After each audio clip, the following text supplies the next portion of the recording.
you're all having a great week.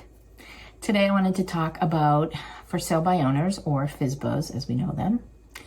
And there's a couple of things with FSBOs. First of all, as a seller, I think you probably believe I can sell the property myself, I can get more money, I can put all that in that commission that I would pay the agent into my pocket. And regardless of the market, whether it's a buyer market or a seller market, it's generally been proven that that isn't the case, because for one, buyers that come into your property are less likely to be honest with you because they're meeting you directly. It's your home. It's something that you take very personally. And so they'll basically walk around and kind of head bob and say, oh, it's lovely, we love it, and then walk away and you may never hear from them again. The other thing is that in general, you'll get about 6% more in the price between having it on a FSBO or having it listed with an agent. So 6% on any price is huge, regardless of whether it's negotiated down or up.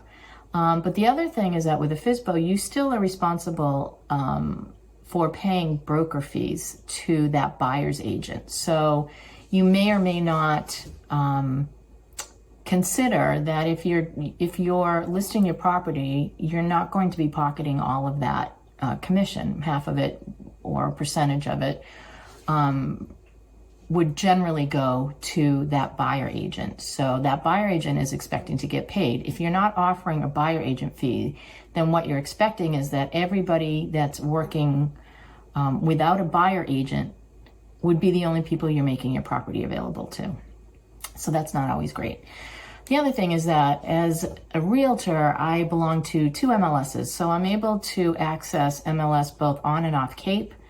When I list a property, I blast it out on both MLSs, and it is accessible by every single agent on the Cape who's on MLS, which we all are, and as well as everybody off Cape who's a member of the eastern part of the MLS in Massachusetts.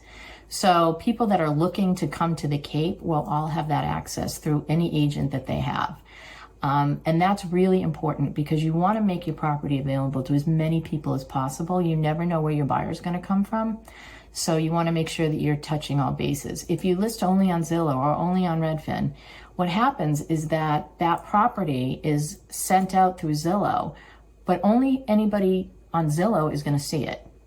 So if you're limiting your target market to a very small percentage, your chances are much less likely that, number one, you'll sell the property and that you'll sell it for what you want it for, and you'll make what you need in order to move on. So some things about selling it on your own, besides all of that and the basic numbers, is that as a realtor, I do a lot of things behind the scenes that maybe you may not be aware of, but you know, I run open houses and I run estate sales and clean out garages and clean out houses and do a whole bunch of other things that need to be done in order to make that house look its best for when it's sold.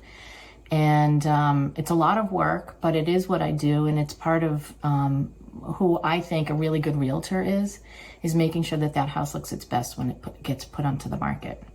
So if you have any questions about listing your property, you're thinking about doing it for sale by owner, I'd be happy to discuss with you all of those different qualities and different things that I can bring to the table. And hopefully you will all have a wonderful week and enjoy the fall. Have a good day, everybody.